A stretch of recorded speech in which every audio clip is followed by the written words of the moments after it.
Yes, sir. We're officially back at it. This is Boog Nice coming at you with the Mondo Toys 1/6 scale Batman the Animated Series show Batman figure review. Let's do it. This ain't for no scalper. You a scalper? Then fuck out shit. This one's for them real collectors. That's army building and posing figures. Marvel Legends, imports, mini matey, I'm fucking with them.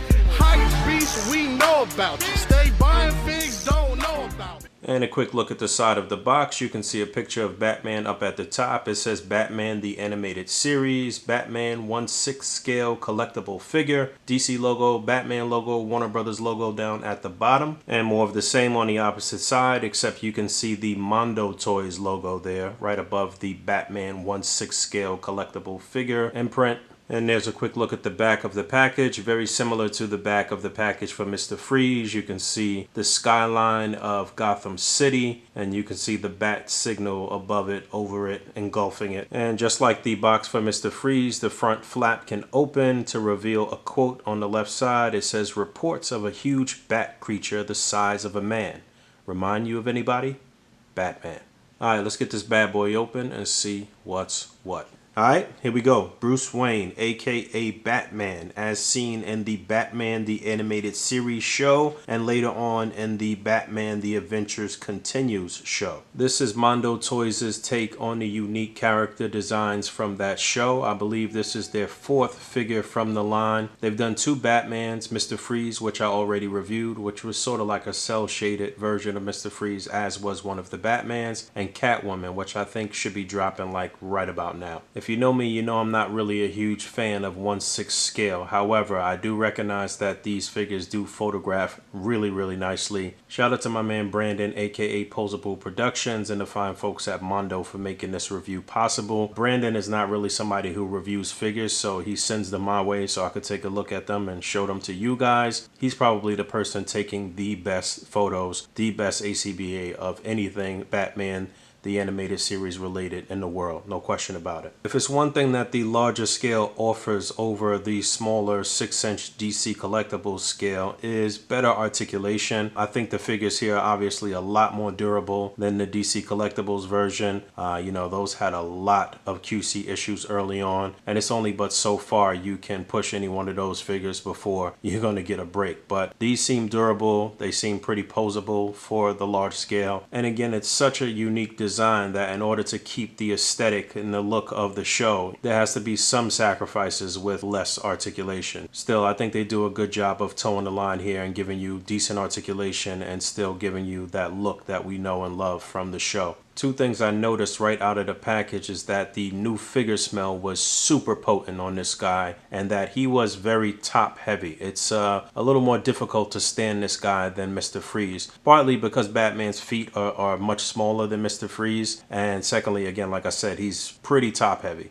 Great looking figure though, not too much going on in terms of paint, you know, black, gray, yellow, classic design here. Everything looks clean though. I don't see really too many paint imperfections or problems. I was messing around with him. The articulation seems to be working fine. I don't feel like it's delicate or going to break or anything like that. I do wish that the ankle pivot was working a little better. I'll get to that when I go over the articulation. I don't even know if it's actually, if it's fused or frozen or what the deal is. I think that if the pivot was working better, he would stand better and be able to support the weight of the upper torso. Out of the package, he comes with two fists, and it should be noted that the entire fist and wrist peg pop off from the forearm. He's got a right hand that's cupped that looks like it can hold one of his items, and he's got a left hand that's kind of cupped, but it looks like the trigger finger is extended. I think this left hand is for holding one of the batarangs, maybe. I'll double back to any of the hands that we need to utilize any of his other accessories, but I just want to go through the different options first. So he's got those same options in reverse. The right hand that looks like it can hold a batarang, and the left hand that's open, it's cupped with a hole down the middle. And if I didn't know any better, I'd say Batman was from the south side of Chicago or somewhere on the west coast. Looks like he's throwing up some gang signs with these hands here. But these two will be utilized to hold his grappling hook, if I'm not mistaken. You can see they are distinctly positioned in a way where it looks like it'll fit right into the left or the right hand there. So this is actually his last set of hands. So I'll go ahead and break out the grappling hook or grappling gun right now. So you actually get two grappling guns. There's one here with the coil retracted, and then you get another one that's kind of uncoiled, but I wanted to kind of marvel at this for a moment. It's actually really cool the way it's fitted into his hand, because if you look closely you can see a little red button there, which is what he would actually press to release the hook, and I like the authenticity of that. I think that looks really cool, and you should be careful as you're trying to put it into his hand. It's a very snug fit and you don't want to mess up any of the paint or anything like that, but I do really like how he grips it and how his thumb is right there ready to press the button and ascend to the top of a building in Gotham City. And obviously he can hold it with the left or the right hand, and that looks good. So this is pretty interesting. It's the same exact design for the apparatus that fits into his hand, except this one has the line attached, and it's pretty long, and it's articulated through and through, so it's bendy wire throughout the whole thing. A lot of playability with this. You just need sufficient space to pull off something that looks cool. If only one of these companies putting out 6-inch figures could do something like this.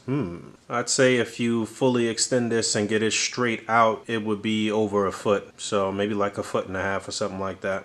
And then he's also packed in with a couple of things that I'm a little confused about. So I would assume this is a batarang, and maybe there's 2 different batarangs, but this is not really in the shape of a boomerang. So maybe this was some other tech item that he used. I can't really recall right now, but obviously it is in the shape of the bat symbol. But he does have a more like traditional style batarang as well, which looks like this. And he can grip that in the left or the right hand.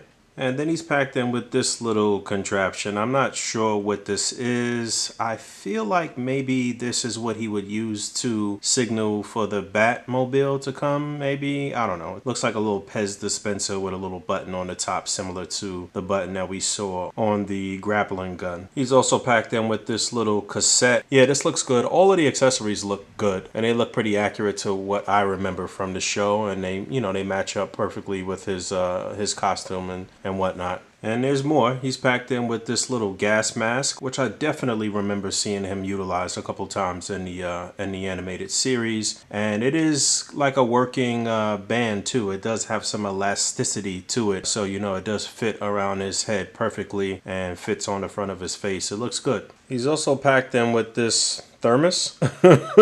I don't know what this is, but he can't really hold this. It's a red top and a sort of like beige body. So you tell me in the comments what this is. And then he's packed in with a couple of different head sculpts. So here is the one that was attached to him out of the package. Give you a good look at that before I swap out. Very basic design, but very true to the designs from the show for sure. And there's a quick look at that neck peg. And he's got an angry face with the teeth gritted, so that looks pretty good. The heads pop on and off pretty easily, maybe too easily. I think that's one of my gripes with the figure. I think the heads are kind of loose on that joint. It's not like if you turn them upside down, it'll just fall off, but it does come off easier than I would like. He's packed in with the little grin, this little smirk. This looks pretty cool. He's not showing any teeth or anything, but you know Batman doesn't smile too much. Bruce Wayne may smile from time to time, but we don't see too many smiles out of Batman, so it was funny in the show when we did. And again, I think this looks cool. And finally, he's packed in with an unmasked head and a separate cowl that you can put down over the neck joint. So he looks really mad here with the Bruce Wayne head, and then he had the one smirking head with the cowl on. But yeah, this looks good. I think it looks very accurate to the show. I think they did a good job. Looks like he's angry and he busted in on Selena Kyle, and he's got the audio recording or video recording of her stealing some shit. I don't know. And for the record, the entire cape does come off. You can actually pop the head off and pull it up over his neck peg. So I guess you can consider that an accessory as well. But there is some gappage. It doesn't look as good without the cape on. You could kind of finesse it and still get some pictures without it, I'm sure. But it's probably not ideal for taking pictures. Probably good to kind of just look at the body while the cloak and the head is off. So you saw that the head was on this little kind of double ball peg. It's like a barbell joint. So there's a ball peg down in there in the neck, and then one that the head actually attaches to. And that's it. But again, it does come off of that joint really easy. That's kind of annoying. There is some upper torso articulation, left to right. You can turn them a little bit. It'll kind of pivot on that upper torso joint. Not the greatest rotation, though. Shoulders are on a ball joint. They actually come up pretty far, just about that far. You can do a full 360. There is like actually a little bit more than 90 degrees on the elbow, and then it'll rotate on that joint as well. So that's cool for when you want to get his hands behind his back or kind of turn his arm upward at the shoulder and angle the arm to make it look like he's going to throw the batarang or something like that. There is a swivel and a hinge on the wrist. It's sort of like a pivot almost like a real deep ankle pivot, the way this ball joint works on the wrist. So that works really well too. I like that. You do get just a tad bit of rotation at the waist, not really. The pelvis is probably where it's kind of the most restricted. You can't really move the legs too much more than that. That's pretty much the range you're going to get on the legs. You do get almost a double jointed knee. I mean, it bends at 2 points here, so it is pretty far. Definitely better than DC Collectibles, that's for sure. And you get a hinge on the foot, and you get a nice deep ankle pivot. So I was mistaken thinking that the joint was fused at first, but it's not. It's actually there, and it works really well. You get a little rotation here at the knee as well. Looks like it's working better on the right leg than the left. Or maybe it's not supposed to do that, so maybe I should stop.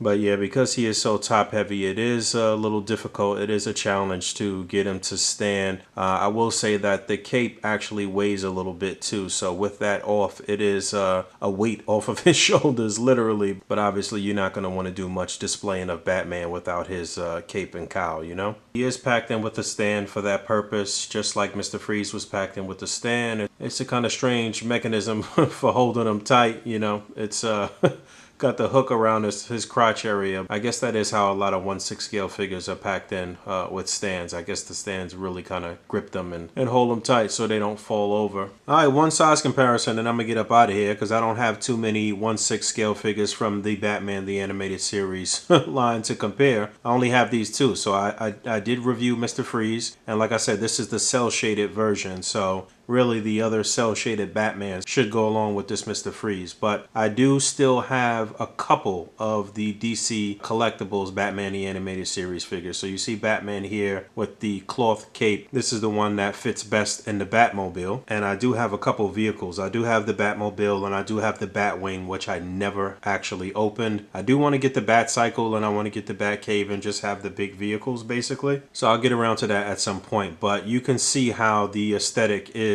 the same pretty much between the 1/6 scale figure and the 1/12 scale figure, but the Mondo Toys version definitely has more articulation. They still are both very limited, but they were able to add more articulation to the larger figure. So again, not really my cup of tea as far as the scale, but I can't front. It's a very nice figure, very nice looking figure. It'll photograph really nicely. I'm sure some of Brandon's shots have been popping up here, or they will be popping up now. And if this is the scale that you like, this is one I would definitely recommend that you pick up. My only major issues is kind of the way the head attaches to the neck here and the weight of the upper torso. But I do think Mr. Freeze is a more solid figure, honestly. I'm wondering how Catwoman will be. But yeah, anyway, thanks for hanging out. As always, rate, comment, and subscribe. Hit the bell down there. And until next time, peace.